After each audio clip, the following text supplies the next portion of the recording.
أعوذ بالله من الشيطان الرجيم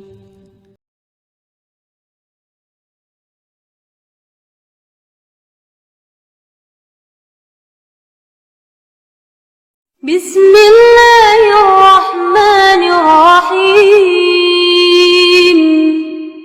إذا وقعت الواقعة ليس لوقعتها كاذبة خافضة رافعة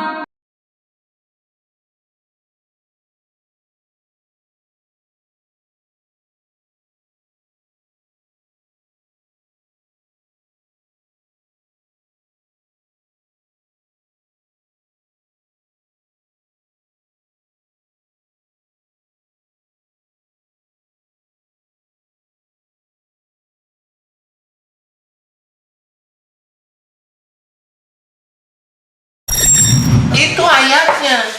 Jika diperdengarkan ayat Quran, dengarkan, perhatikan agar kamu mendapat rahmat.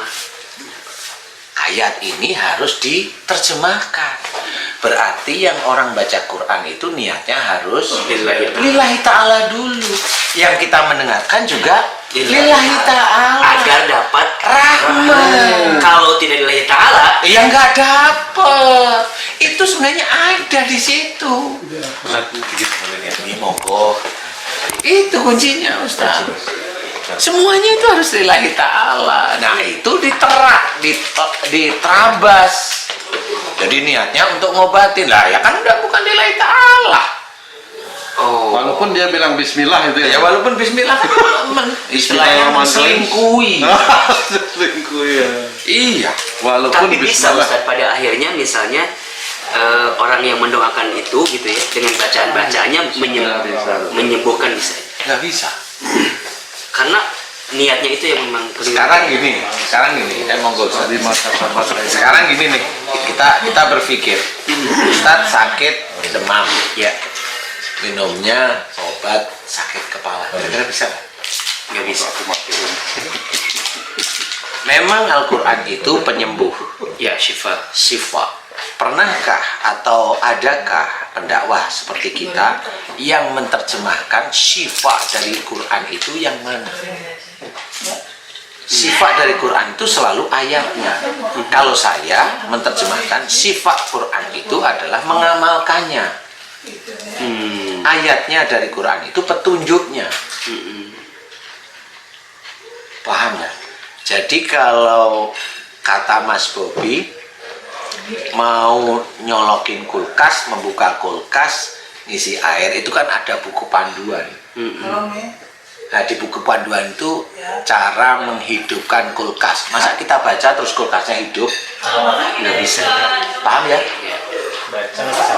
Baca dan praktiknya. Nah, itu ya. Quran gitu nggak kira-kira? Kurang lebihnya, walaupun nggak sama, kurang lebihnya begitu nggak? Harusnya begitu. Disuruh apa? Jangan marah. Betul. Itu sifat. Doakan kesalahannya. Itu sifat. Rendah hati. Itu sifat. Jangan suuzon. Itu sifat. Jangan mencari kesalahan orang lain. Itu sifat. Kerjakan sholat. Itu sifat. Puasa. Itu sifat. Hargai saudaramu. Itu sifat. Intinya kan bukan dibacain, tapi kerjakan, amalkan. Itu sifatnya. Kalau kita sudah mengamalkan, jadilah itu amal soleh. Nah, amal soleh ini berhubungan dengan doa orang tersebut. Doa, makanya tetap ada doa. Wa yastajibul ladzina amanu wa amilus sholihat. Nah, ini doa ini harus kita ketahui. Dan Allah akan mengabulkan doa orang yang beriman. Iman itu kuat kepada Allah Ta'ala dan mengerjakan amal soleh. Amal soleh tentunya dari mana? Dari Quran dan Sunnah. Kan jelas sudah. Dari mana sifatnya? Udah tahu sekarang. Dari mana? Bacaan Quran aja?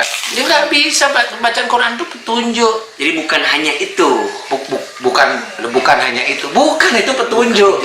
Jadi kalau mobil itu belum pernah naik mobil itu, caranya gimana? Pencet kuncinya biar kebuka.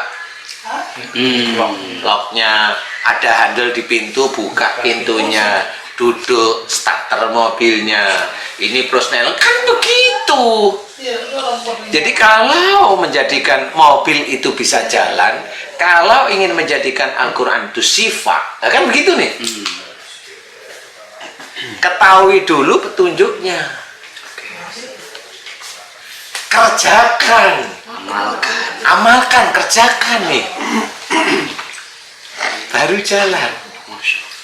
Baru itu Allah mengabulkan. Ngerti nggak?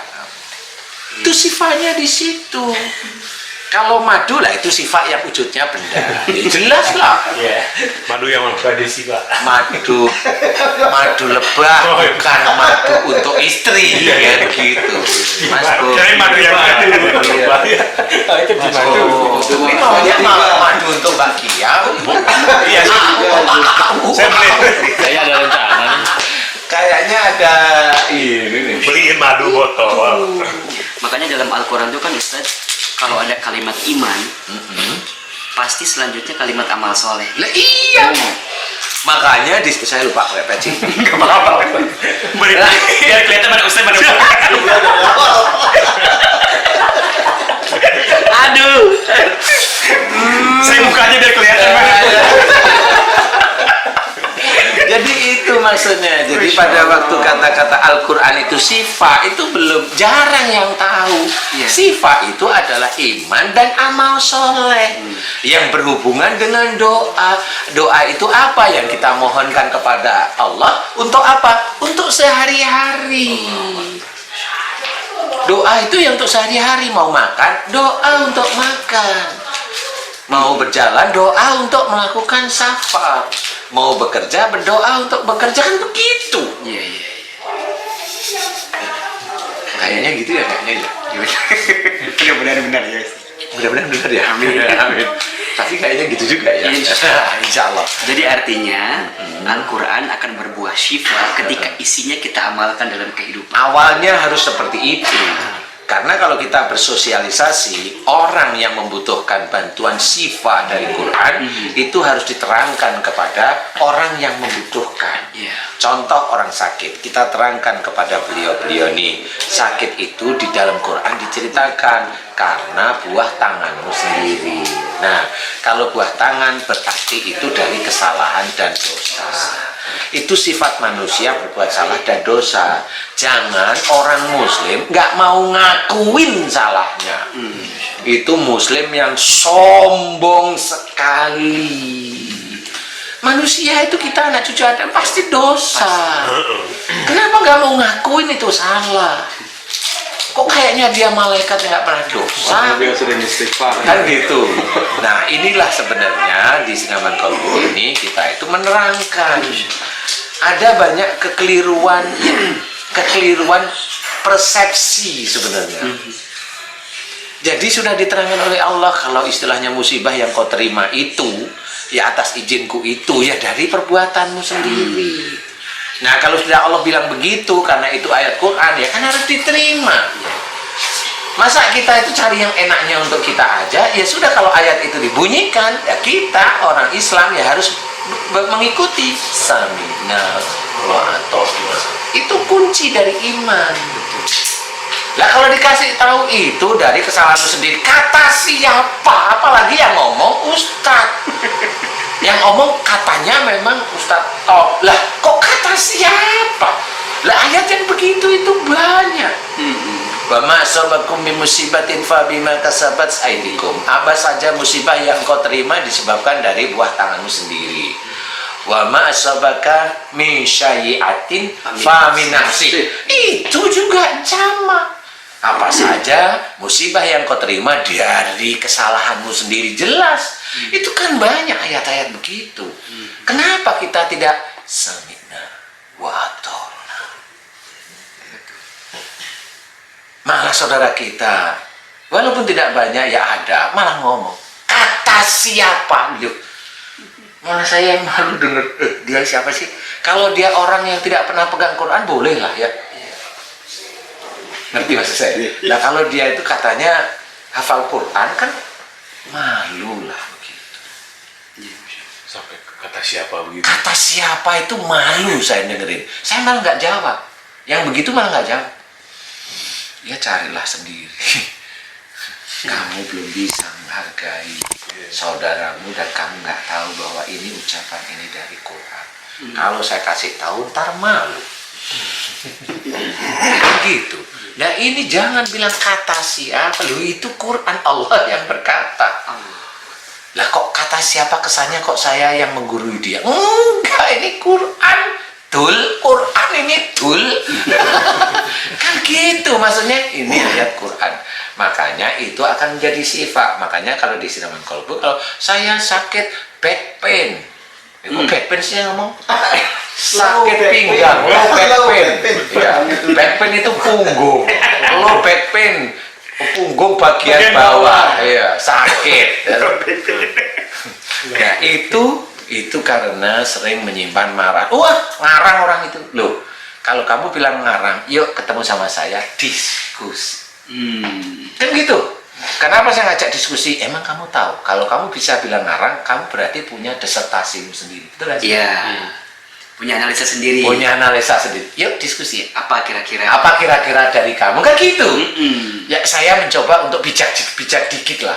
Yuk diskusi. Menurutmu yang low back pain itu apa? Menurutmu kanker itu dari mana?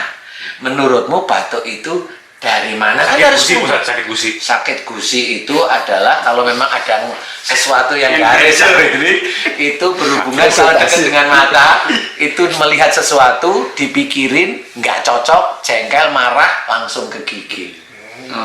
Itu siapa Mas Bobi? Saya. Nah ini memang tipenya Mas Bobi dulu begitu. Melihat nggak cocok langsung nggak ngomong dulu udah. Nah, itu tipe. Nah, ini bener. Nah, ini kalau betul nggak Mas Bobi gitu? Kalau nggak cocok langsung Iya. tuh, kan disertasi saya harus seperti itu. Bener. Nah, dicocokkan sama beliau. Ya, saya begitu. Oh. Nah, kalau ada orang, mana sakit gigi dari akhlak? Sini lah, duduk sinilah. Jangan begitu. Kalau kamu keluar di YouTube, kamu malu nanti. Kan gitu ya? Iya. Duduk, yuk kita diskusi. Kan enak. Kamu punya disertasi yang mana? Iya. Disertasi saya itu di otak saya ini udah tertulis, makanya saya tidak menulis di buku, salah satunya itu di otak. Jadi kamu nggak bisa nyontek. Kok bisa begitu? Lah saya kan neliti sejak dulu. Meneliti. Nggak cuma masalah penyakit, ya termasuk dikit-dikit ayat Quran lah, dikit-dikit, karena kan sudah ada yang meneliti, sudah lebih hebat menurut saya. Yang meneliti dikit-dikit aja bisa. Dikait-kaitkan ke sini ya. Iya memang berkaitan. Itu kata-kata yang tepat. Al-Quran itu berkaitan, bukan dikaitkan. Memang berkaitan. Makanya saya bilang berkaitan itu yang tepat. Karena ayat Quran itu akan saling terkait atau berkaitan. Tapi Ustadz kayaknya memang harus dibuat sih, kayak apa namanya, sakit ini karena akhlak ini, sakit ini karena akhlak ini. Sebenarnya di sini. sebenarnya bisa juga. Cuma orang itu kalau sudah sombong, Nggak bisa terima. nggak bisa terima dia. Dan dia nanti kalau dia tidak bisa terima analisa saya dari ayat Quran, ngerti sendiri. Dia nggak apa-apa sama Allah. Allah yang menganggap, bukan saya. Apa kalau nggak terima dengan ayat Quran? Ya. Apa sih Ustaz namanya? Hah? Apa sih Pak? Ada suara tadi. Apa suaranya? Kafir. Dia kan itu. Jadi kita harus menjelaskan. Jangan, kita Muslim itu kalau ada ayat Quran dibunyikan, dengarkan dan terima. Agar mendapat Rahmat. Itu kan gitu. Gini, rahmat. Oh, kalau rahmat ini nggak mau ya. Gitu intinya. Jadi sifat maksud Allah yang ditulis dalam Quran itu bukan Al-Quran terus digituin, dibacain langsung menjadi sifat. Ada yang dibakar, masukin air, diminum. Oh ada tuh kayaknya tuh. Oh, Kata orang ya. Itu pasien.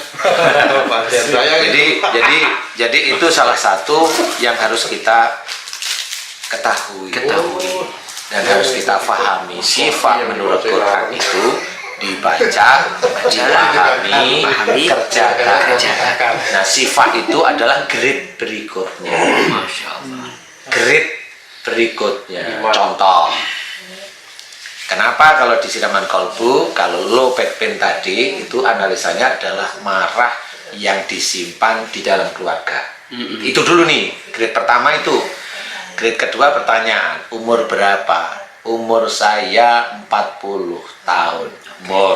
Penelitian saya kalau sakit di bawah umur 45 itu biasanya urusannya ada dengan orang tua. Nah, saya coba tanya, kamu sering menyimpan marah dengan orang tuamu jika orang tuamu nggak cocok dengan pendapatmu? Dia jawab, iya Ustadz, kan ketemu sudah.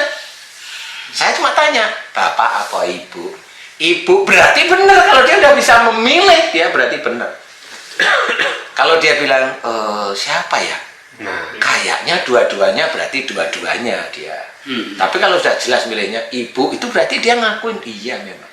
Dan kamu marahnya diem, karena kamu mencoba menghargai ibu, iya Ustaz. Nah, kan ada yang dikerjakan, dia menghormati ibu karena nggak mau marah, tapi marahnya disimpan, tetap salah sama Allah Ta'ala.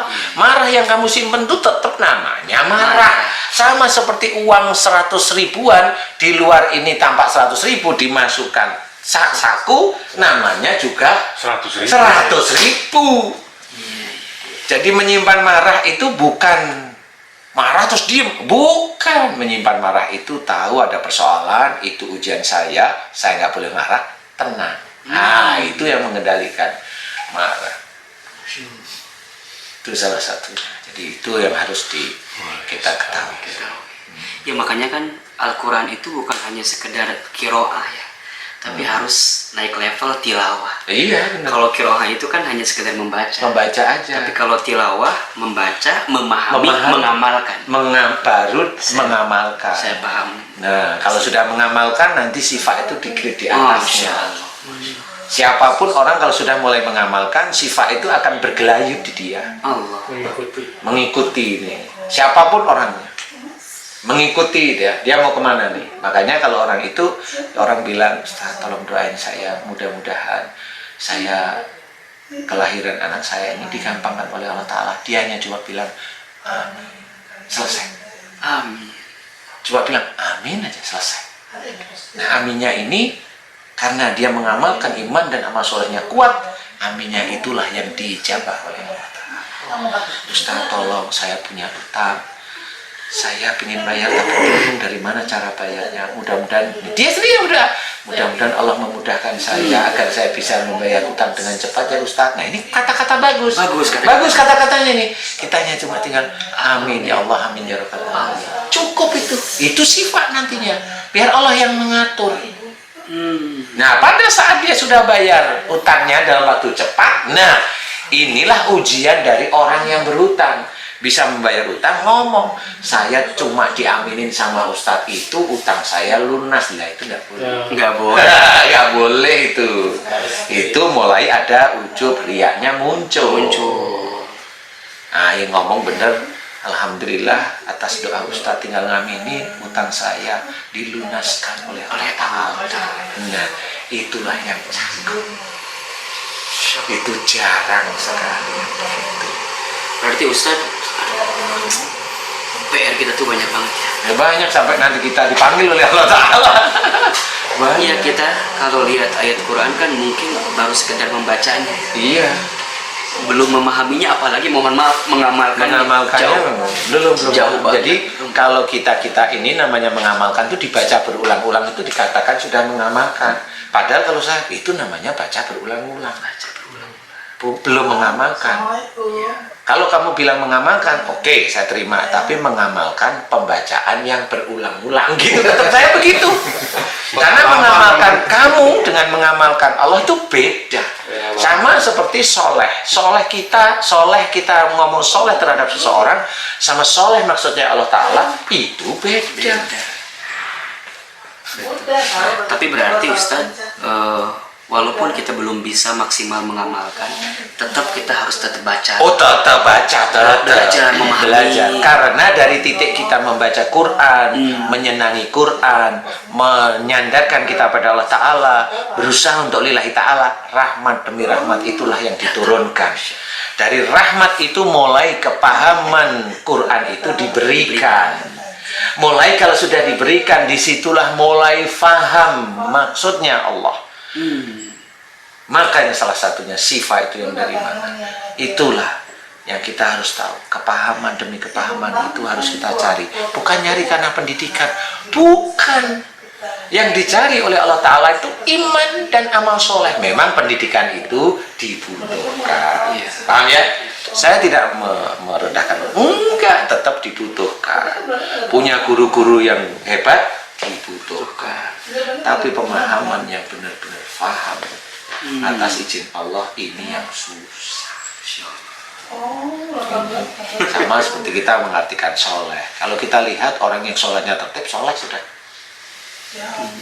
Betul ya? Orang yang dakwah soleh sudah. Padahal kalau kita sehari aja bersama orang yang seperti itu, kita anggap itu ketahuan kok, ini belum. Belum. Ada loh teman saya, Ustaz, tenang, senyum, kelihatan cool. Itu nggak kelihatan emosi, tapi pada waktu baca sosmed itu jengkel hatinya ada, Ustaz. Iya, serius nih. Iya, serius ya. Serius ya. Saya kali. Saya juga gitu. Jadi apalagi kita. Saya gigi kalau saya ngomong. Jadi guys, di sini tuh kita itu kayak keluarga. Ini namanya nggak ada jarak. tertib ya, nggak tertib amat, nggak ada jarak. Tidak kayak kakak adik seperti itu, guys. Kalau ini ayah anak. Pokoknya di mana lagi kita merasa nyaman mengakui kesalahan. Iya, jadi di sini Mana lagi coba? mengaku salah itu nyaman, enak, bisa ketawa sendiri. Iya kan? Benar. Ya, mudah-mudahan kan habis itu kan ya Allah yang punya kuasa Iya, untuk benar. menghilangkan. Dapat pelajaran lagi. Iya, banyak. Iya. Di sini tempat nyaman untuk mengakui kesalahan, bisa kan malu. Iya. Mengakui kesalahan. Kalau kita mah enggak, manusia itu tempatnya salah. Udah Allah tulis di dalam Quran, ngapain sombong, merasa nggak salah, nggak usah, ya ketawa aja. Iya, emang saya begitu. Nah itu kan malaikatnya. Inilah yang dicari oleh Allah Ta'ala itu. Dia mau dengan lapang dada mengakui, ya saya salah. Gitu loh. Nggak usah kamu tutupi, tetap kelihatan nanti. Marah ya. Oh, iya. Gitu. Jadi pemirsa, silahkan dekati Al-Quran ya. Iya, Jika betul. ingin dimuliakan Allah, Iya, maka dekati Al-Quran. Baca, pahami, dan amalkan. Itu Ustaz ya. Insya Allah itu. Mudah-mudahan Al-Quran menjadi syifa, petunjuk dalam kehidupan kita. Cakep, insya Allah itu seperti itu. Syifa itu setelah kita baca, kita pahami, kita amalkan, grade-nya syifa itu mulai di atasnya itu. Allah. Apapun bentuk sifatnya itu di situ. Entah doanya dikabulkan, entah ini, nah itu sifatnya. Insya Allah seperti itu. Begitu guys. Walaupun itu susah sekali, pontang-panting khusyuk. Kecuali bagi orang-orang yang khusyuk. Mudah-mudahan manfaat guys. Kita ngobrol santai sampai Ustaz Hilman ini belum menyendok nasi, tidak apa-apa. Mudah-mudahan manfaat, bisa menjadi anteng ademnya hati dan juga senyum-senyum karena memang kita itu semuanya kayak saudara. Amin. Terima kasih. Wassalamualaikum. Ada kemarin kita bahas sama memang ada ayat tentang baca ayat kursi gitu. Ya, intinya bahwa seseorang tuh sering kali dijadikan sebagai ayat untuk menghilangkan sihir dan segala macam. Terus? Ya itu sih sebatas itu yang kita pahami gitu. Karena saya baca belum pernah ketemu saya Bukhari, Muslim Tentang ayat kursi. tentang ayat kursi. Kalau kafi jelas dibaca hari Jumat, betul. Iya, betul. Ya. Kemudian hari Jumat sholawat diperbanyak, Betul. sudah. Nah itu kan kita tahu ya. Langsung Tapi yang ya. itu saya belum. Tapi coba nanti mungkin menarik juga sih untuk dibahas ya. Karena kalau memang itu betul, itu pasti ada doa memang khusus untuk yang itu, khusus ya. Jadi arti dari ayat tersebut itu persis khusus dengan yang persoalan tersebut. Oh, persoalan tersebut. Iya. Kalau menurut Pak Ustadz sendiri, kenapa tidak ada, menurut Pak Ustadz ya, analisa Pak Ustadz, kenapa tidak ada ayat khusus spesifik? Padahal kan permasalahan ini kan akan banyak dan besar gitu ya. Kenapa tidak ada ayatnya gitu? Kenapa ya Pak Ustadz ya? Menurut saya itu cara Allah mengingatkan atau mencari orang-orang untuk menyelesaikan masalah dunianya sebenarnya. Mau cari yang sebelah mana? Jadi ujian juga berarti Pak Ustadz? Kalau memang kita itu tahu bahwa Allah itu sudah menyadarkan kita itu disuruh untuk berdoa dalam segala urusan. Nah, berarti sebenarnya kan segala urusan itu kita bisa dengan doa. Situ ya? Iya, kan begitu. Jadi memacu untuk berpikir Pak Ustadz? Lah memang. Lah kan dalam Quran kan banyak ayat-ayat kita disuruh berpikir Mas Bobi agar kita beruntung. Ya kalau semua kegiatan permasalahan kehidupan itu di Al-Quran juga gimana kali ya? Lah iya. Kalau semuanya diterjemahkan Iya, memang tiap betul. sisi kehidupan, Iya. kayaknya ribut gitu. Banyak 30 juz aja kan iya. orang kadang-kadang Benar. baca nggak. Benar. Nah itu memang harus menjadi pikiran kita. Iya, makanya kalau mamanya dibilang Ustaz Danung rupiah enggak, saya enggak rupiah. Saya mendoakan. Saya tetap bilang saya enggak rupiah. Karena jalur rupiah itu beda. Saya tahu. Nah, saya mendoakan doa menurut yang saya ketahui aja. Apa kesalahannya? Ya saya doa di titik itu. Apa ini? Saya doa di situ, kan gitu. Makanya doa beda-beda. Doa mau berangkat bekerja, doa mau syafaat, doa mau masuk kamar mandi, doa keluar, kan beda-beda. Kan nggak terus diatur kromo doanya sama, kan gitu ya. Kan gitu ya. Maaf loh ya dia. Kan gitu Mas. Memang harus dibedah. Kalau Ustadz Hilman tadi mah harus dibedah, harus difahami.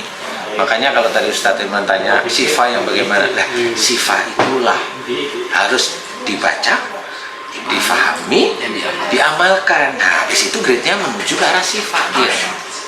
Menuju ke titik itu sifat. Terus, nah sifat yang bagaimana? Sifat ini kan dipikir sakit. Kalau saya itu sifat itu nggak sakit. Saya kasih contoh sifat. Penyembuh kan? Sifat itu penyembuh ya? Obat, penyembuh, oke. Sekarang Ustadz, ini yang tingkat rendahan aja deh. Ustadz kan kemarin sakit nih. Ya, saya cuma itu dari kejengkelan, emosi yang disimpan aja Ustadz. Kan gitu nih. Ustadz mencoba mengingat. Kan gitu? Ya. Paham, karena Ustadz mengingat diri sendiri. Oh iya, saya memang begitu. Kemudian ngerti masalahnya. Nah, kan gitu. Setelah ngerti, istighfar, minta ampun. Betul.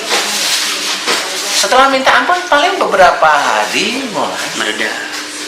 Itulah salah satu sifat. Saya nggak perlu doa, saya ngasih nasihat aja. Iya. Paham? Itu sifat tingkat rendahan lah, menurut saya. Kalau sifat yang lain, persoalan ada di dalam keluarga nih, suami istri, ada suatu yang ini, karena dia sudah masuk ke sifat pengobatan keluarga, itu nanti ada sesuatu yang menjadikan keluarga itu adem lagi. Nah, sesuatu yang menyebabkan keluarga adem itulah sifat dari Allah Ta'ala, disebabkan dari iman dan ketakwaan kedua belah pihak atau salah satunya. Itu sifatnya yang begitu. Itu sifat menurut saya. Jadi sifat itu nggak melulu hanya disakit. Sifat kalau pas nggak punya uang, ya Allah nggak punya. Aku mohon, gimana caranya saya bisa mendapatkan uang dan bisa untuk ini keluarga saya kayaknya susah sekali makan. Ini udah 1 bulan saya sudah cari ke sana utang kemari. Ya Allah, utang ini sebenarnya saya nggak mau. Tapi ini keadaan, kan gitu. Berikanlah saya. Sifatnya turun. Kemudian, ada ini kerjaan mau. Nah, itu sifat.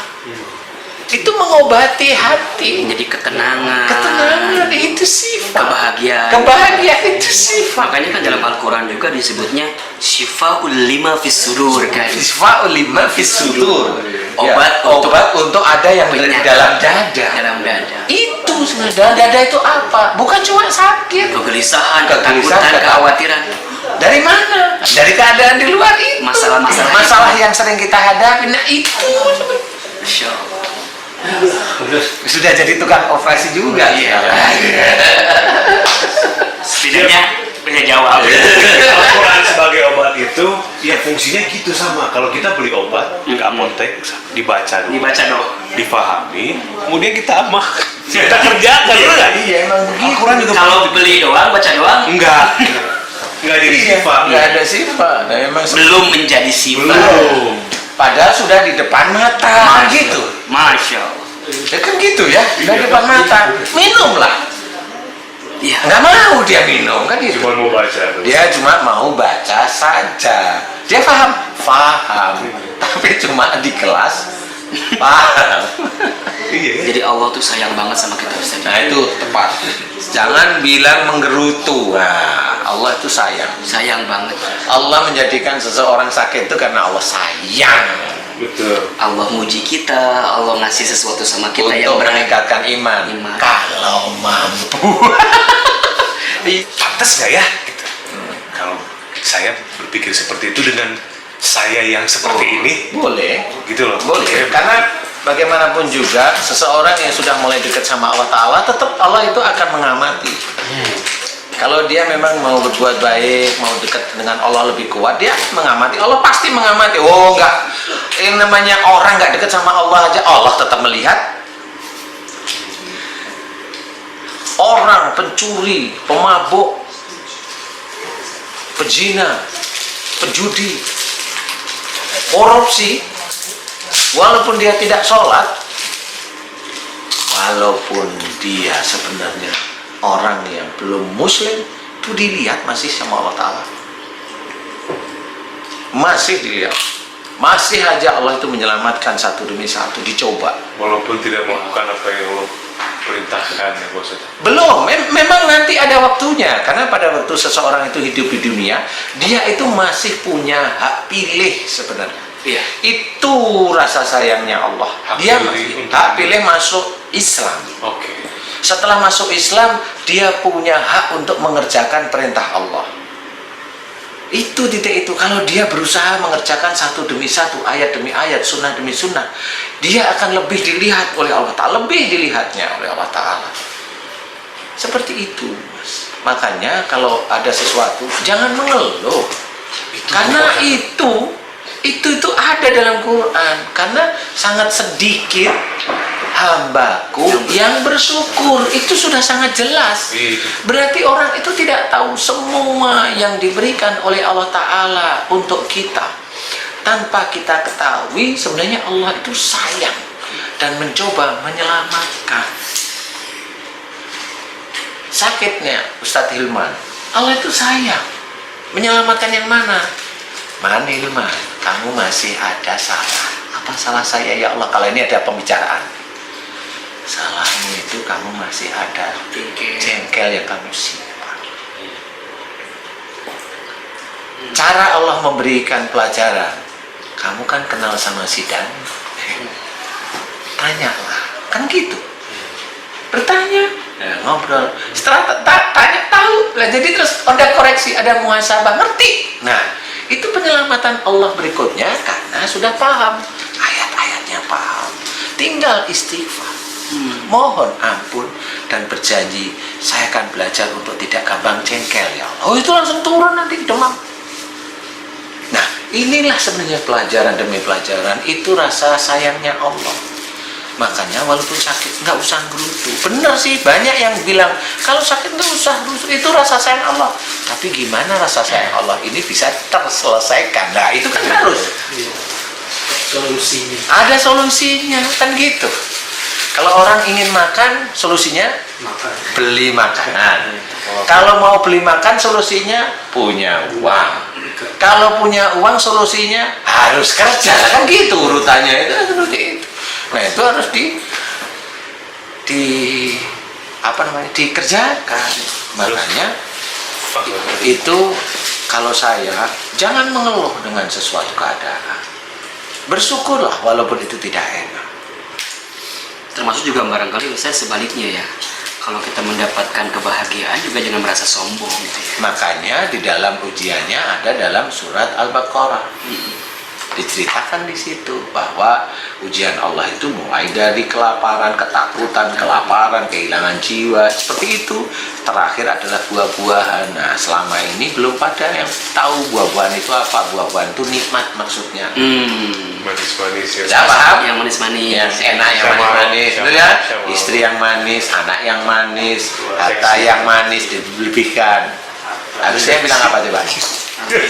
Di belakangnya ayat. Wa basyirus sabirin. Terus Alladzina idza asobathum musibah qalu inna lillahi wa inna ilaihi raji'un. berarti kalau diberi manis-manis kita menjawabnya dengan Inna lillahi. nah itu tepat. Semuanya adalah milik Allah, termasuk istri yang cantik ini milik Allah, harta yang dilebihkan ini milik Allah, anak yang pandai ini milik Allah.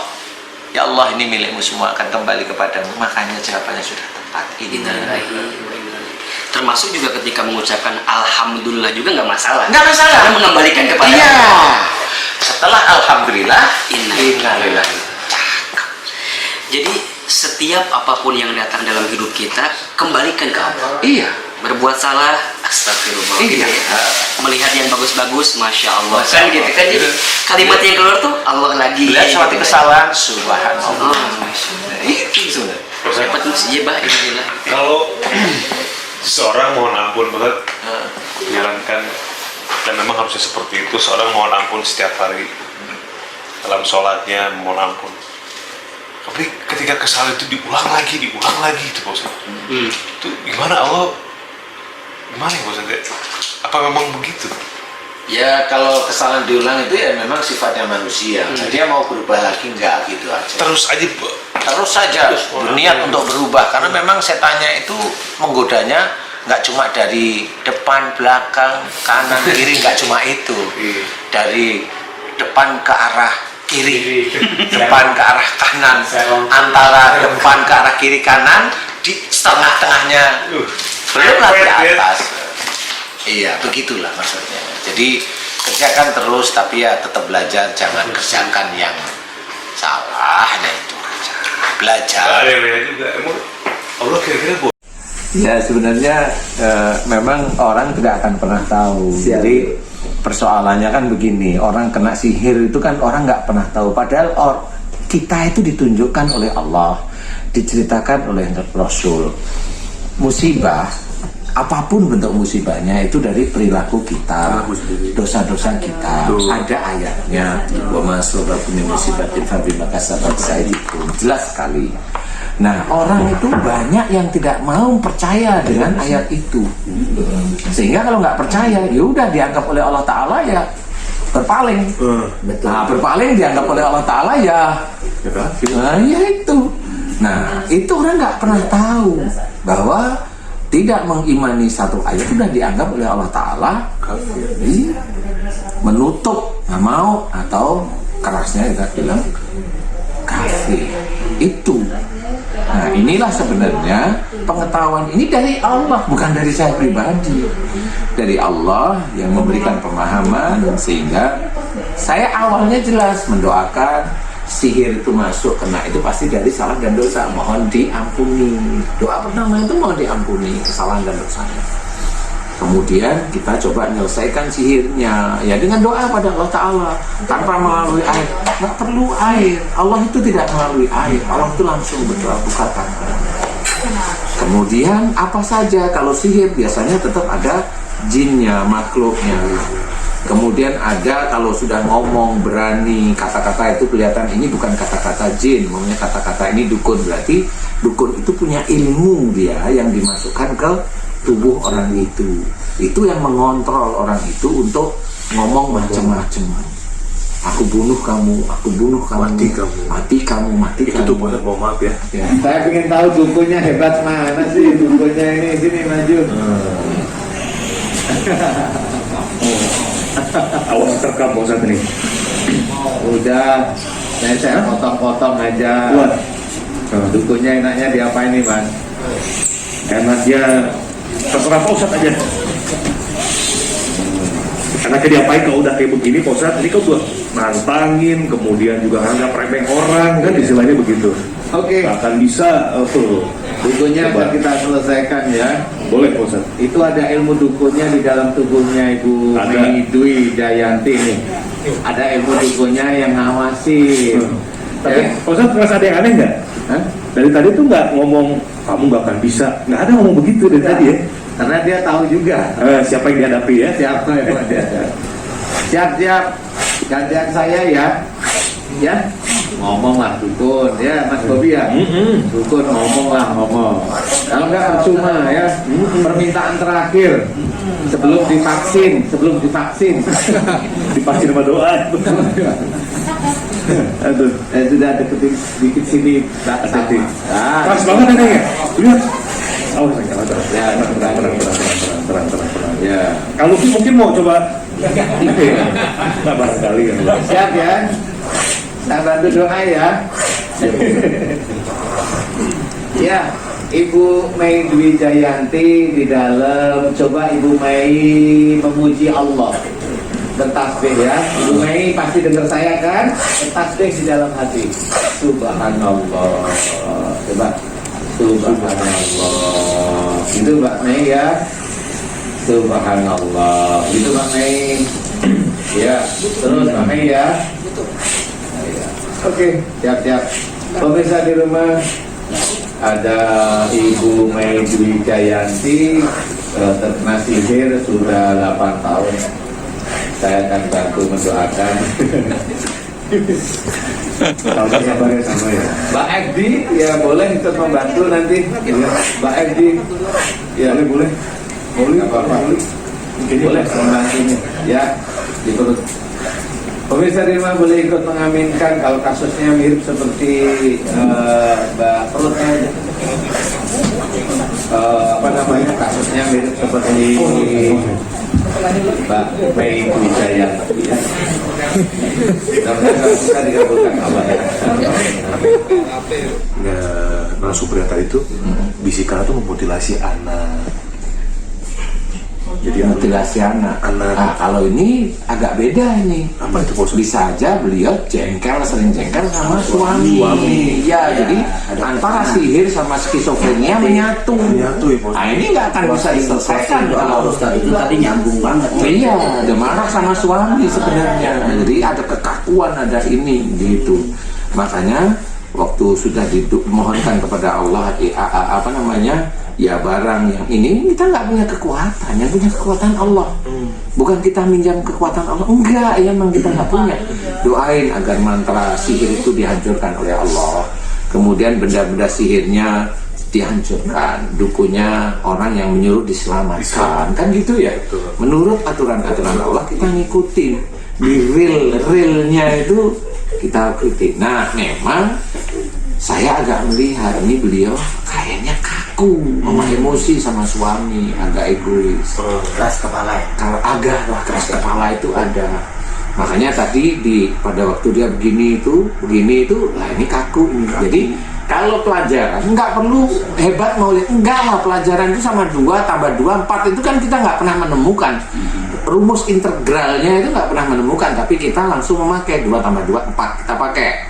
Nah, sama belajar di siraman kolbu itu adalah belajar.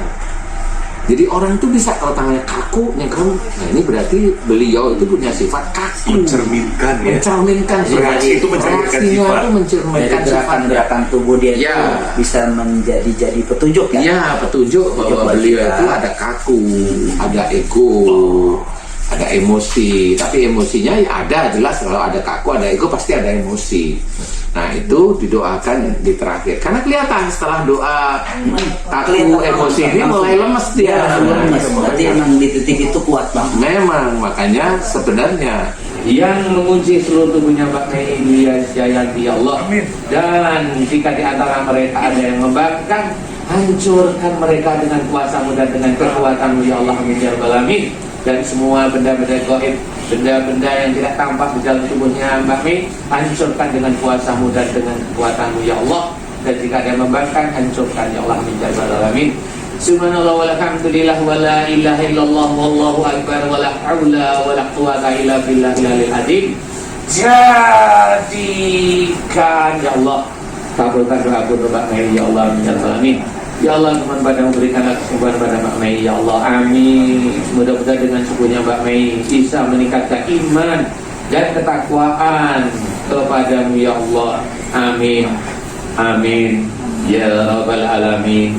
Alhamdulillah. Karena iya, part terakhir itu di akhlak. Nah, di akhlak inilah saya itu sebenarnya mau menyampaikan kenapa Rasulullah itu dilahirkan di muka bumi, untuk menyempurnakan akhlak. Jangan buat main-main kalau malaikat Jibril itu memberikan kata-kata tersebut, itu berarti dari Allah Ta'ala menyempurnakan akhlak. Berarti akhlak ini juga menjadi iman. Kalau memang itu akhlaknya baik, itu menjadi iman, itu ibadah. Makanya jangan main-main. Siapapun orangnya, orang biasa maupun orang yang tahu agama, tapi kalau akhlaknya jeblok, jelek, hancur sholatnya, hancur pasti. Nggak bisa untuk main-main. Jadi semuanya harus tertib, ya sholatnya tertib, ya memahami Qurannya tertib, ya diamalkannya ya tertib, akhlaknya ya sehari-hari ya tertib. Nah itu baru semuanya dongkrak semua.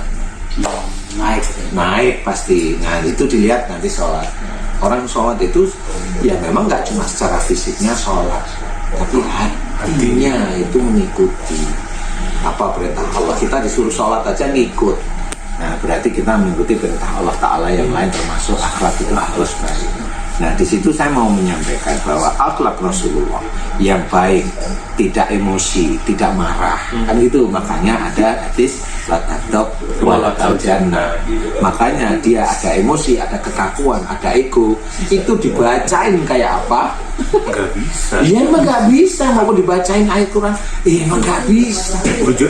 Udah mah jauh kan antara ayat Quran dengan orang kesurupan, ditambah sifat makin jauh. Nah, iya nggak bisa. Makanya berkali-kali sudah dibaca-bacain ini, 8 tahun itu dibaca-bacain terus, emang nggak bisa. Dikiranya keluar padahal di dalam situ. Dukunya dilihat ini, mau dukunya kan di dalam nih mas, dilihatin, oh ini mah anak kemarin sore. Walaupun dia baca Quran, ini anak kemarin sore, karena dukunya melihat itu ilmu. Bukan hebatnya, itu ilmu dukunya. Nah ini anak kemarin sore, makanya nggak pernah bisa. Nah itu harusnya berpikir gitu loh. Lah iya lah, memang kenyataan begitu. Jin kan ngomongnya nggak akan bisa ngobatin. Lah kan begitu kata-katanya. Bisa jadi dukun ini sudah lebih dulu buka praktek daripada yang obatin. Persoalannya itu dia nggak cuma ilmunya nggak di titik itu, banyak dia itu nyantet orang lain, dan kalau diobatin dengan bacaan Quran itu dia ngerti, oh ini nggak ada efeknya. Nggak ada efeknya. Nggak ada efeknya. Berarti dukun itu paham ini nggak ada efeknya. Kalaupun misalkan ada jin dalam tubuh, kan biasanya gini Pak, orang dibacain nih, tiba-tiba makhluk dalam tubuhnya tuh bacain juga ayat yang sama dengan suara yang lebih enak gitu. Nah itu biasanya dukunnya juga bisa ngaji. Bisa ngaji juga ya. Iya. Ini kan kalau sekedar cuma ngaji ya. Oh ini kayaknya mau pamer kali gitu ya. Iya. Pamer ayat. Iya. Saya lebih bagus loh. Iya, Gitu ya. Gitu iya, ya. emang benar. Banyak banget yang kayak gitu. Iya banyak, sangat banyak sekali. Makanya harus hati-hati. Kenapa akhlak itu harus kita munculkan setiap saat, setiap hari, ya itu. Bisa ya saya pikir. Apa dia nggak kepanasan kan? Lu kan nonton film kan begitu, dibacain panas gitu. Kepanasan itu sebenarnya gini loh prosesnya. Proses kepanasan itu kan belum pernah terjawab. Itu gimana tuh Pak Ustadz? Jadi itu gini, ini saya membuka iya yang panas itu gimana itu gini. Jadi sesuatu yang menjadikan jin di dalam tubuh itu panas, itu sebenarnya orang yang membaca sesuatu itu tadi sebenarnya niatnya bukan karena Allah, tapi karena ngobatin, ngusir jin dan sebagainya. Nah karena dia niatnya bukan karena Allah, datanglah karena bacaan itu datanglah jin banyak. Nah karena datangnya jin banyak ini, jin yang di dalam tubuh itu merasa nggak nyaman, kepanasan. Jadi bukan panas karena mendengar ayat-ayat Quran, enggak. menurut saya loh ya. Karena kalau orang dia kepanasan karena mendengar ayat Quran, enggak. Kenyataannya yang tadi ibu-ibu tadi, ya nggak apa-apain dibacain kali-kali. Mama kok berarti begini, seumpama jin dalam tubuh orang itu lebih lemah daripada jin yang masuk dari bacaan tadi, panas. Seumpama jin dalam tubuh ini tidak lebih lemah, dia bisa ngikutin bacaan orang itu. Bisa ngikutin, gitu. Jadi kalau jin di dalam itu memesihir ilmu dukunnya lebih tinggi aja, mereka yang jin-jin yang datang karena niatnya bukan karena Allah itu ya diketawai. Jadi itu selama ini memang belum pernah terbuka. Iya. Belum pernah. Siapa yang mau cerita seperti itu? Nggak ada. Kan ada yang gini nih. Itu buktinya didoain, dia kepanasan. Berarti ilmu yang doain bagus kan gitu ya. Tapi ada juga, kenapa itu masih doain kok malah ikut baca Al-Quran? Iya, itu jawab. Itu sama seperti kalau orang baca Quran sebelahnya orang non-muslim. Bahwa selama dia baca Quran orang non-muslim dengerin biasa ya nggak akan kepanasan. Itu realnya itu gitu loh. Coba pakai real gitu loh. Iya, logika. Dia nggak akan panas. Walaupun dia non-muslim. Dia memang bacaan biasa. Yang jadi panas itu adalah ayat Quran itu petunjuk dikerjakan. Nah orangnya sendiri itu yang jin sendiri itu nggak nyamannya itu juga dia nggak ngerti kenapa saya nggak nyaman gitu. Nah itu dia nggak merasa panas kadang-kadang.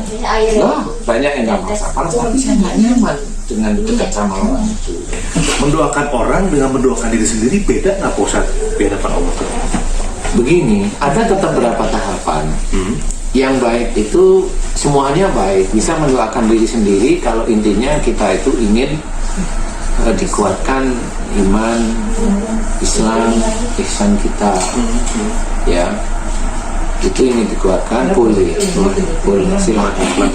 Tetapi doa itu apa yang terjadi atau yang diucapkan kita itu kan kita ngerti ya.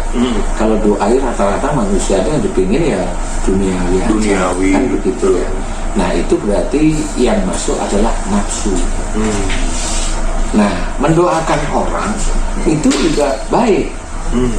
Kalau orang itu mendoakan orang lain itu sama seperti mendoakan untuk dirinya sendiri.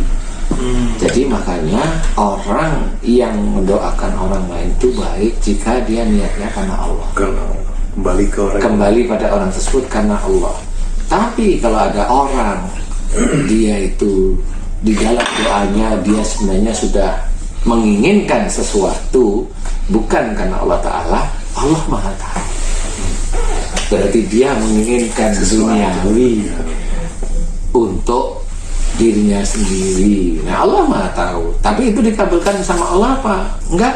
Walau alam itu hanya Allah kalau saya. Kalau dikabulkan berarti menjadi penguji orang tersebut. Sama seperti tadi momennya Ibu Jayanti itu dia diberi kesembuhan selama 8 tahun itu nggak bisa ngapa-ngapain di sini. Alhamdulillah diberi kesembuhan oleh Allah Ta'ala. Tapi kesembuhan itu penguji. Ya bagi Ibu Jayanti, ya bagi kita itu penguji. Apa yang saya ceritakan? Apakah pada waktu selesai itu saya ujub, ya sombong? Saya tetap bilang bukan. Itu ada ilmu yang mau saya sampaikan. Ilmu apa? Itu Islami. Yang mana tentang akhlak itu Islami. Ilmu yang mana tentang sihir kita doakan kepada Allah Ta'ala, karena yang punya ilmu paling tinggi itu Allah, bukan saya. Sama seperti umumnya Nabi Musa nggak ngerti, dia bawa tongkat, suruh aja sama Allah Ta'ala lemparkan tongkat, nah ikutin Allah aja, ikut perintah dong, ikut perintah aja. Nah inilah yang harus kita pahami, bahwa kalau Allah itu maha, ya udah kita serahin sama Allah Ta'ala. Bisanya kita berdoa ya berdoa gitu. Fakiran tadi itu menarik itu ya.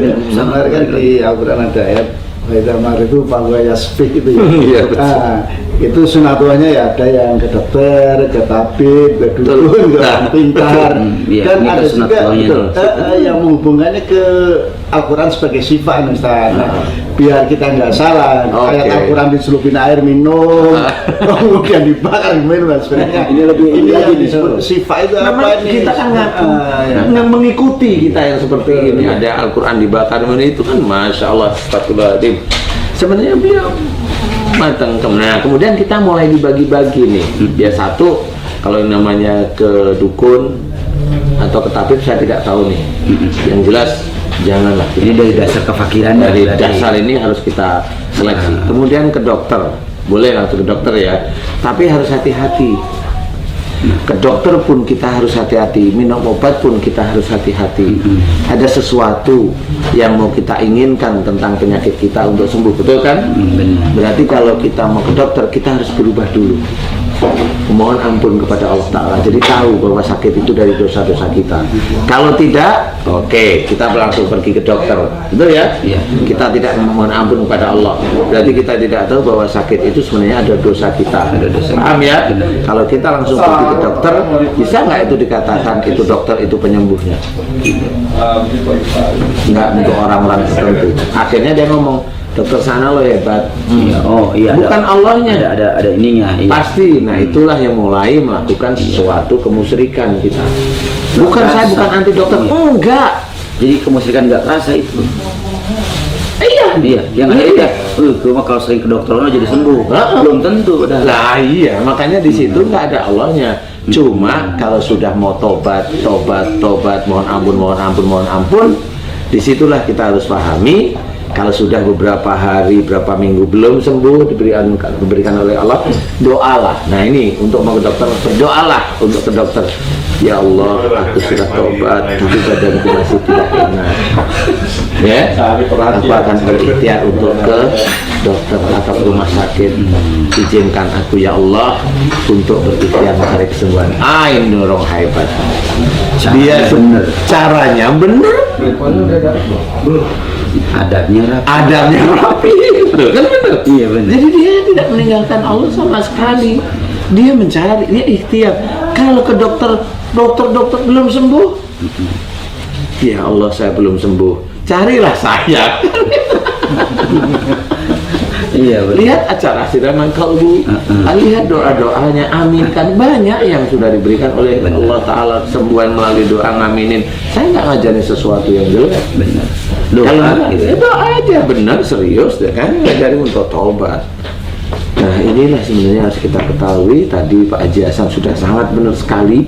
Nah pada waktu kita mencari tahu bahwa banyak sekali ayat Quran menceritakan Quran itu syifa. Dan syifa inilah, pengobat inilah nggak pernah diurai. Sebenarnya pengobatnya Al-Quran itu bukan ayatnya secara langsung, tetapi adalah pengetahuannya untuk diamalin. Contoh, kita menjadi sifat pengetahuan tentang apa namanya musibah, bahwa musibah itu disebabkan dari salah dan dosa, ada ayatnya, betul ya? Benar. Ini kan harus kita urai nih. Berarti kalau itu dari salah dan dosa, berarti saya harus tobat. Kenapa nih? Ini Ustadz nih, denger nih. Ustadz kan pengalaman dengan kita nih. Setelah tobat, aku cerita ini. Narasumber yang di Siraman Kalbu diberi kesembuhan nggak sama Allah? Itulah sifatnya. Itulah sifatnya. Ada pengakuan tobat, ada tobatnya, ada paham, ada ngakuin kesalahannya. Itu sifat, akhirnya sembuh. Bukan kita yang hebat, bukan Allah yang ngasih. Allah yang ngasih, karena jalannya, ilmunya jelas, jalannya kita kerjakan. Pintunya dibuka semua. Pintunya dibuka sama Allah Ta'ala. Bukan saya yang hebat. Ada juga riset yang dimaksud syifa yang saya dengar. Jadi Quran sebagai media untuk ru'yah nafsiyah. Dia membaca dengan jahro, telinganya dengar, hatinya meresap, itu juga bisa juga menjadi sifat. Oke, sifat seperti itu harus ada petunjuknya. Petunjuknya satu ayat, yaitu wa idza quri'al Qur'an fastami'u lahu wa ansitu la'allakum turhamun. Satu. Yang kedua adalah inna sholati wa nusuki wa mahyaya wa mamati lillahi rabbil alamin. Ini harus kita ketahui beneran. Jadi satu dengan yang lainnya itu akan berkesinambungan. Iya, berkesinambungan. Kenapa? Jika diperdengarkan ayat Quran, maka dengarkan, perhatikan, dengarkan, perhatikan agar kamu mendapat rahmat. Ini belum selesai. Dengan satu, ada orang baca Quran, yang satu mendengarkan. Yang lainnya adalah ayat yang tadi, inna sholati wa nusuki wa mahyaya wa mamati lillahi rabbil alamin. Jadi sungguhnya sholatku, ibadahku, hidup dan matiku hanya untuk Allah. Betul ya? Berarti sholat itu harus lillahi ta'ala, tidak ada unsur duniawi. Termasuk ibadah harus lillahi ta'ala, tidak ada unsur duniawi. Nah, ibadah kita ambil baca Quran. Baca Quran harus lillahi ta'ala, tidak ada unsur duniawi. Jadi yang menjadi sifat itu adalah orang yang membaca Quran niatnya karena Allah, bukan untuk ngobatin. Harus difahami karena ayat-ayat berkesinambungan. Kalau niatnya baca Quran, ada orang nih baca Quran, Pak Hasan baca Quran nih, dari awal dia di masjid aja baca Quran biasa aja, nggak perlu dilakukan baca Quran. Nah, saya denger nih, wah udah bacaan Quran, saya ingin dengerin di belakang, dengerin bukan dengan apa-apa, lillahi ta'ala. Nah, inilah sifat yang terjadi. Itu yang terjadi dengan pembacaan Quran yang lillahi ta'ala, yang satu mendengar lillahi ta'ala. Jujur kalau boleh saya cerita, itu jin itu keluar sama-sama lillahi ta'alanya. Nah, ini kenapa saya nggak mati. Kalau membaca Quran niatnya bukan lillahi ta'ala, untuk ngobati, banyak yang datang dan mengunci lah, kan bingung. Yang ada nambah. Yang ada nambah. Ya, ini yang jadi. Nah, ini yang harus, ini yang orang tidak pernah Kembalikan lagi ke Allah. ke Allah. Sebenarnya ke arah sana. Nah, ini yang tidak pernah diketahui. Lah kan saya itu kayak orang yang, loh, yang ini masuk, yang ini keluar, pada sama-sama bacaan Qur'annya. Iya. Lah kan bingung awalnya. Ternyata beda ya. Lah ternyata beda, nggak taunya memang niatnya. Yang satu niatnya karena Allah, baca di masjid karena pingin ngabisin waktu kosong, ya udah saya baca Quran aja ngaji. Saya dengerin, lirik-lirik, saya dengerin. Itu saya buktikan, ini saya buktikan ya. Pada waktu di Masjidil Haram, setiap kali sholat imamnya baca bacaan Quran tuh, sholat kan. Itu kalau sholat ini, depan saya ini kan makmum nih, dibacaan Quran. Biasanya kan ayat-ayat, surat-suratnya kan, ayatnya kan yang dibaca Waalaikumsalam. Ayatnya kan agak panjang. Biasanya kan beda masalah. Benar. Ini lucu. Jadi yang keluar itu nanti di dada, nanti yang di kaki keluar, gitu. Jadi benar kan? Oh, ini sehingga saya mengetahui, oh ini betul-betul dari Allah beneran yang begini. Memang begitu yang saya amati di Indonesia, begitu. Nah, ini hanya bedanya di situ. Nah, inilah yang sebenarnya harus kita ketahui. Kenapa niat itu harus satu, lillahi ta'ala. Cukup. Alhamdulillah diberitahu. Besok udah nggak boleh loh Pak Haji. Diberitahu ya. Besok udah nggak boleh. Jadi diberi apa nih? Diberi tempe. Besok kan puasa sunnah. Kita mumpung. Iya, mumpung ini. Jadi insya Allah seperti itu. Makanya harus hati-hati. Bahwa orang nggak tahu. Nah, inilah yang bisa diceritakan. Kenapa? Karena banyak yang sering dibacain. Ini yang kemarin itu yang di sini berbulan-bulan dia dibaca-bacain itulah, ya. Jadi mana niatnya tidak lillahi ta'ala. 1 bulan kalau nggak salah, betul ya Pak Haji ya? 1 bulan. 1 bulan full, nggak bisa keluar.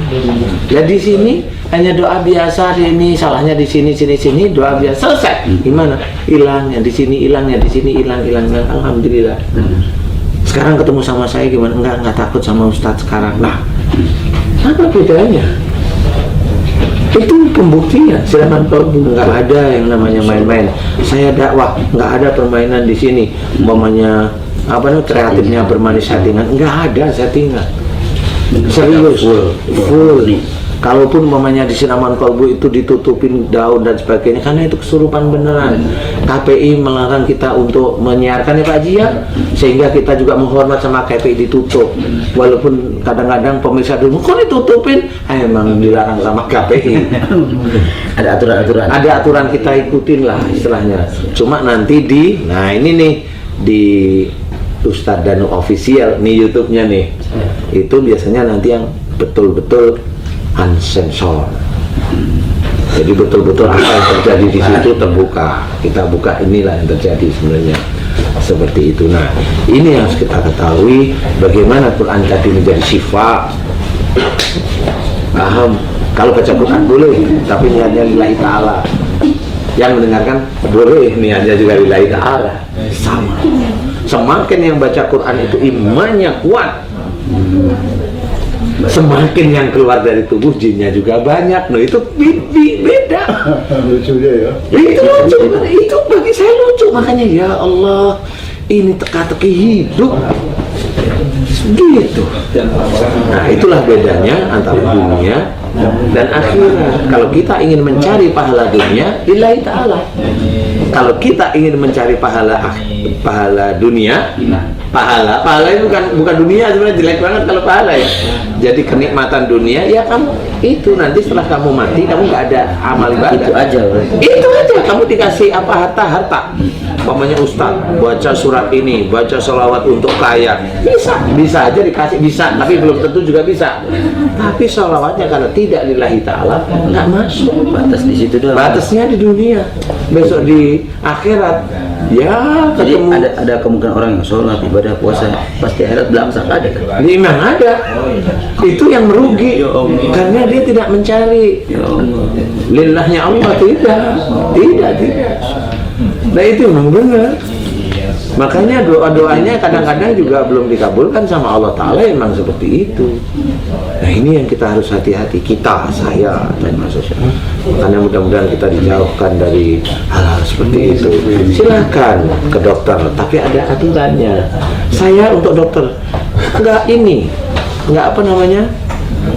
enggak malah saya suruh ke dokter udah belum ke dokter selalu. Mas Bobi sudah ke dokter belum? Karena saya itu juga menginginkan beliau juga dilibatkan seperti itu. Terima kasih Ustaz, tambah ilmu banget ini. Alhamdulillah, mudah-mudahan manfaat. Guys, Ustaz Abe guys, alhamdulillah, mudah-mudahan manfaat ya. Amin. Alhamdulillah. Assalamualaikum. Oke, Mbak Sesi ada yang bertanyain, mungkin tadi ada yang belum tersampaikan saat di depan gitu kan, mau ditanyain sama Ustadz gitu kan. Iya, gini Ustadz, ini maaf ya gitu. Ada beberapa temen gitu yang pernah menonton saya waktu pertama kali jadi bintang tamu Pak Ustadz gitu. Terus mereka punya pendapat kayak, Ses, Ustadz Danu itu kan lebih ke musyrik, ngobatin orang kemasukan apa gitu. Kalau mau sih jadi bintang tamu kayak gitu. Itu tuh bagi aku kayak kalau menggurui sih gitu. Ini anak-anak muda yang baru pada hijrah gitu. Aku kayak kalau menggurui, kalau lo nggak mau jadi bintang tamunya nggak usah gitu. Jadi kayak mereka, iya gue di calling berapa kali ini nggak mau gitu. Ya usah kalau nggak mau. Kalau gue mah seneng diundang Ustadz Danu, bener diundang lagi kan? Memang harus ucapan gitu ya. Gitu. Jadi bagi aku yang gak usah menggurui lah gitu. Toh juga kita tahu latar belakang mereka juga. Jadi menurut Ustadz Danu nih untuk orang-orang yang baru berhijrah, yang kayaknya tuh udah lebih dari nabi gitu ilmunya gitu. Iya kayaknya tuh udah langit ke-8 mungkin lewat gitu. Kayak gimana gitu Ustaz? Ya sebenarnya gini, kalau saya sih gampang. Ada banyak dalil yang saya pergunakan untuk mensikapi orang-orang seperti itu. Satu, wala tajassasu. Ini harus nih kita pegang nih. Jangan mencari kesalahan orang lain. Wala yaktab ba'dukum ba'do, ya.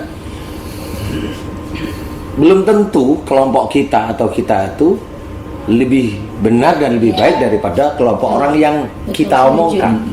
Allah itu menulis di dalam situ karena orang-orang ini dia merasa otaknya dia yang berpikir, nafsunya yang dia kedepankan, bukan ilmunya yang dia perhatikan. Tapi dia tidak tahu di situ ada apa, nggak akan tahu karena dia sudah dicekokin sesuatu yang belum tentu yang nyekokin itu benar.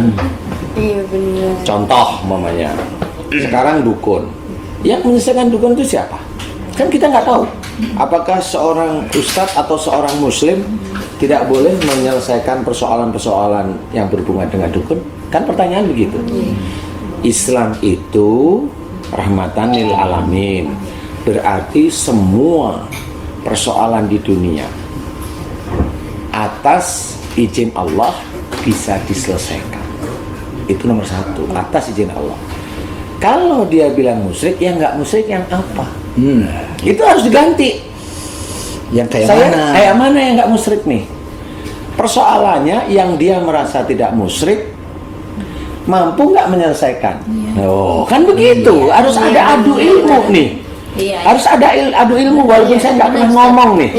Karena saya kalau ngomong di TV berarti saya bisa nyakitin saudara saya. Saya nggak mau. Statement saya itu sebenarnya sering saya munculkan, cuma orang nggak ngerti itu statement ayat itu apa maksudnya, nggak ngerti. Contoh, ini saya kasih contoh. Yang nggak musyrik itu yang bacain Quran, mamanya, ya. Saya nggak perlu jawab kalau yang itu. Cukup saya limpahkan pada asisten saya, Ustadz Asep. Gitu aja saya. Saya nggak perlu jawab. Ustadz Asep itu udah kenyang makan asam garam yang seperti itu. Karena tinggal di Madura, banyak garam. Iya serius nih, Ustadz terangin nih. Kalau umpamanya yang tidak musyrik itu baca Quran umpama, Ustadz Asep tahu, ngerti dalilnya, kemudian belajar, kita sama-sama belajar. Kemudian Ustadz Asep juga pernah menjadi narasumber yang terpaksa, saya sendiri juga terpaksa berdoa. Jelasin nih, ini ilmu masalahnya ya, nanti saya tambahin. Ya mungkin gini aja Mas Esi ya, karena saya mengenal Ustadz Danu itu hampir setahun ya, Iya, setahun kurang lebih ya. Dulu saya termasuknya salah satu praktisi. Jadi kalau ada yang sakit saya doain gitu kan. Bacaannya Pak dari Al-Quran. Tapi ternyata setelah kesini dapat pencerahan, ketika kita membaca Al-Quran tapi niatnya tidak lillahi ta'ala, justru itu malah mengarah ke arah yang kurang baik, kurang bagus. Karena ada sesuatu yang masuk. Kalau saya nggak bohong, maksudnya gini loh, Ustadz, itu ya saya tes yuk baca ini, arahin kemana? Arahin ke tangan, baru ngeh. Loh, terus yang masuk ke tangan saya apa? Nah itu saya juga berpikir, saya nggak mau hanya mulut, buktiin sekarang. Terus yang masuk ke tangan ini apa dari bacaan ini? Akhirnya kan berpikir, apakah itu malaikat? Malaikat kan hanya patuh pada perintah Allah. Apakah itu setan? Setan hanya menggoda nafsu kita. Kita nggak akan bisa lihat. Apa coba? Pasti jin. Lah kenapa jin itu bisa masuk ke titik pada kita niat? Ya karena niat kita, bukan karena Allah Ta'ala. Itulah jin itu masuk. Padahal bacaannya dari Quran. Sudah benar. Ustaz kayak mau kaya itu termasuk kan bagian ini supaya kaya, supaya bisa dapat rezeki itu. Baca ini biar dapat jodoh. Nah, itu yang Di wirid kan kadang orang gitu. Baca wirid ini set Al-Fatihah sekian kan biar dapat jodoh misalnya. Pertanyaannya udah dibacain apa belum? Belum. Makanya dapat ya. Janganlah, salah. Karena itu justru akan menimbulkan kemadharatan buat kita. Pasti, karena banyak yang di acara siraman kalbu ini, itu banyak dia punya ilmu kebal, dia bacain ayat Quran, dibaca, diwirid terus-terusan kebal. Tapi jin yang ada di dalam. Apa kira-kira? Apa kira-kira? Kalau itu yang dicari duniawi, yang masuk pasti jin. Makanya Allah mengajak kita untuk bersumpah. Kul, suruh kita mengatakan inna sholati wa nusuki wa mahyaya wa mamati lillahi rabbil alamin. Itu kuncinya. Kalau seseorang memberikan cerita bahwa acara itu musyrik, enggak apa-apa, saya malah senang. Kenapa saya senang? Dalam hadis Nabi diceritakan kalau dia mengatakan fitnah kepada saya, padahal saya jelas, dalilnya jelas, dia memfitnah saya, berarti dia siap menerima dosa saya, dia terima. Dan kalau dosa saya habis, pahalanya dia ditransfer oleh Allah Ta'ala nanti ke saya. Kalau saya difitnah mah cengar-cengir. Yang mitnah itu siapa? Semakin yang mitnah itu hebat, semakin saya cengar-cengir. Karena kebaikannya diambil sama. Nah itu hadisnya sahih. Makanya kalau ada orang ini ketawa aja, senyum-senyum aja saya. Kan dia tidak tahu.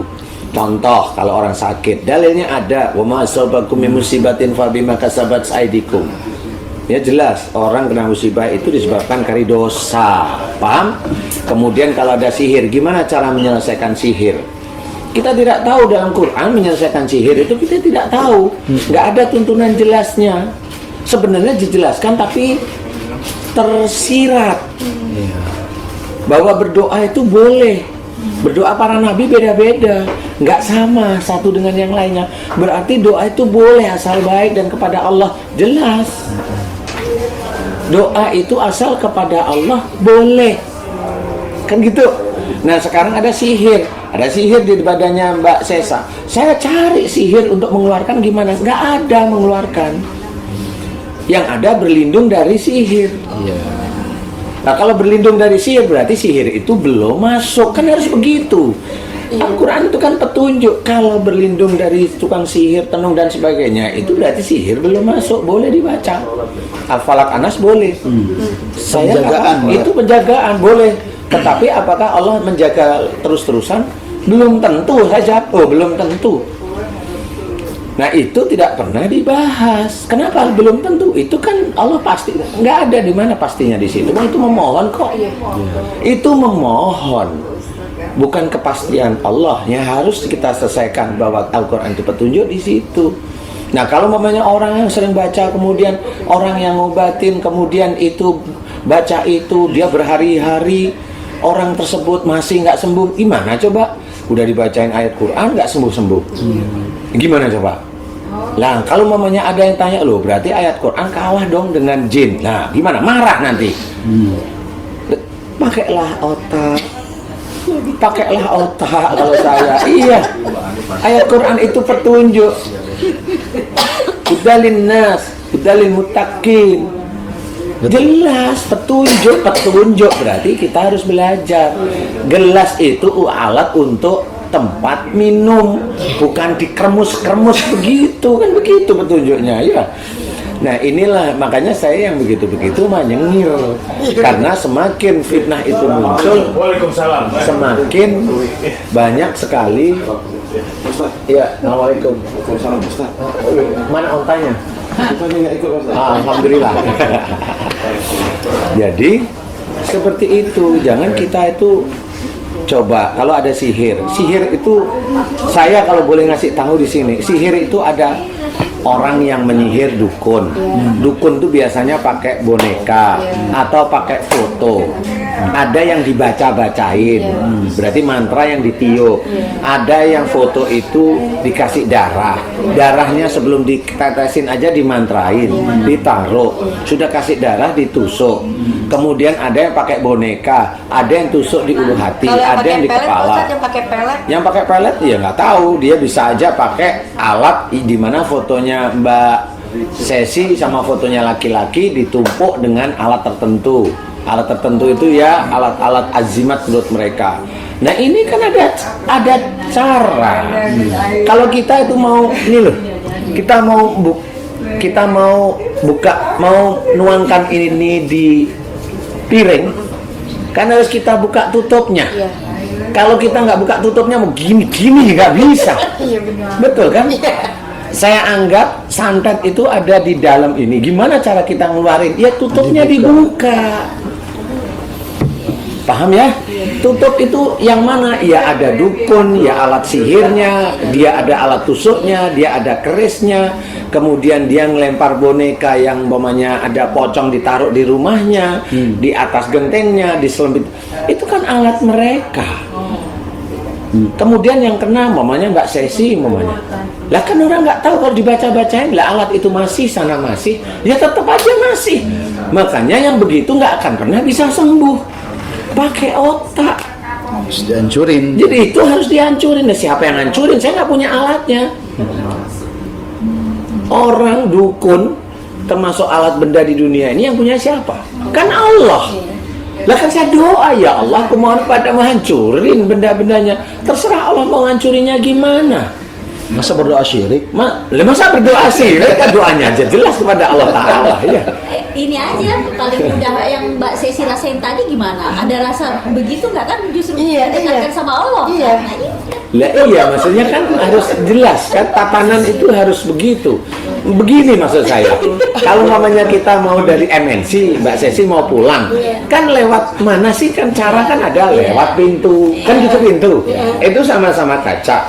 Mbak Sesi nabrak kacanya juga nggak bisa kan gitu. Jadi kalau memang benar-benar itu ada dalam Quran untuk menghancurkan doa itu, untuk menghancurkan sihir, saya baca pasti doa itu. Tuh.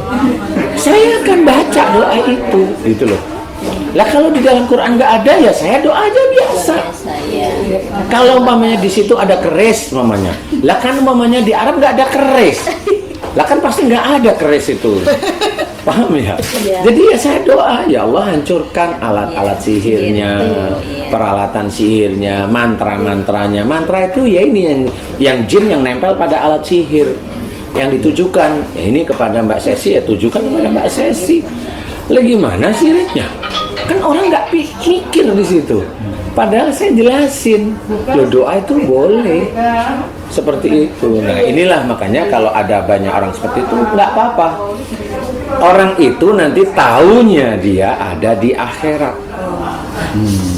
Kenapa saya nggak pernah mengklarifikasi? Nggak perlu. Biar mereka bertanggung jawab sendiri ya. Biar mereka bertanggung jawab dan amal saya juga diperbanyak sama Allah Ta'ala. Jadi pahala mereka dikasih sama-sama kan saya jadi ATM Ustaz. Jadi ATM ya. Di akhirat Karena tarik. Nah, karena ini dia sebarkan itu. Iya. Mau melewat pengajian kek, mau lewat YouTube kek, itu kan dosa jariah. Kenapa? Karena mereka nggak tanya sama saya, kenapa sih Ustadz kok doanya itu, kan nggak tanya. Kan nggak pernah tanya. Lah kalau tanya saya jawab. Gitu. Jadi inilah yang harus kita ketahui, bahwasanya kenapa saya nggak pernah respon. Siap. Kenapa saya nggak pernah ini, membiarkan aja. Karena gimana pun juga orang kan pengen masuk surga. Betul. Nah ini mumpung ada kesempatan nih. Dosa saya mau dihabisin sama dia, saya mau Alhamdulillah kan saya mah begitu. Oke guys, alhamdulillah pagi ini keren banget karena bahasanya juga sangat detail ya mengenai beberapa hal tentang perjalanan hidup. Mudah-mudahan kita tidak prasangka sama orang ya. Dan sesi berikutnya insya Allah akan berlanjut ya, tapi nggak sekarang. Insya Allah.